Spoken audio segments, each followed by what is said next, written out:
যে আজকে আমাদের যে পেশেন্ট আসছে সেটা হচ্ছে দাঁতের কি সমস্যা দেখেন, এই দাঁতগুলা ক্ষয় হয়ে গেছে, গোড়াগুলো ক্ষয় হয়ে গেছে। পেশেন্টের বয়স মাত্র 20 বছর। এক জায়গা থেকে ফিলিং করছিল, এইভাবে করে দিচ্ছে, বোঝা যায়।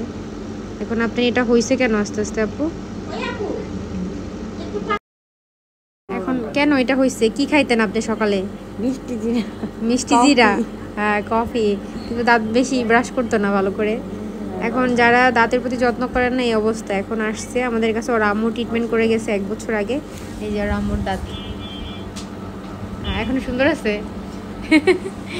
সুন্দর আছে। এখন হচ্ছে মেয়ের দাঁতে ট্রিটমেন্ট করব। সো দেখা যাক ফাইনাল লুকটা কেমন আসে, হাতে থাকুন। এটা হচ্ছে ফাইনাল লুক। এখন ঘড়িতে বাজছে কয়টা? প্রায় 11টা 13 বাজছে, হ্যাঁ রাত। এখন পর্যন্ত কিন্তু কাজ করতেছি, প্রায় 2.5 ঘন্টার মতো লাগছে এই পেশেন্টের কাজ করতে করতে। এত পরিমাণে খারাপ অবস্থা ছিল। দাঁতে তো কোনো রকমের ইনস্ট্রুমেন্ট ছোঁয়াইতেই পারি না, শিরশিরের যন্ত্রণায়। তাও যতটুকু করতে পারছি আল্লাহর রহমতে। কি ব্যথা লাগছে? এবার থেকে দাঁতের যত্ন করবা। তো যারা যারা দাঁতের যত্ন করেন না এই অবস্থা কিন্তু হবে। ভিতরে হা করো, হা। এই যে একটা দাঁত ফিলিং করছি, এখানে একটা দাঁত ফিলিং করছি, 2টা, এখানে একটা। আর টোটালি অনেক খারাপ অবস্থায় ছিল। এখন আর শিরশির করে বাতাস দিলে?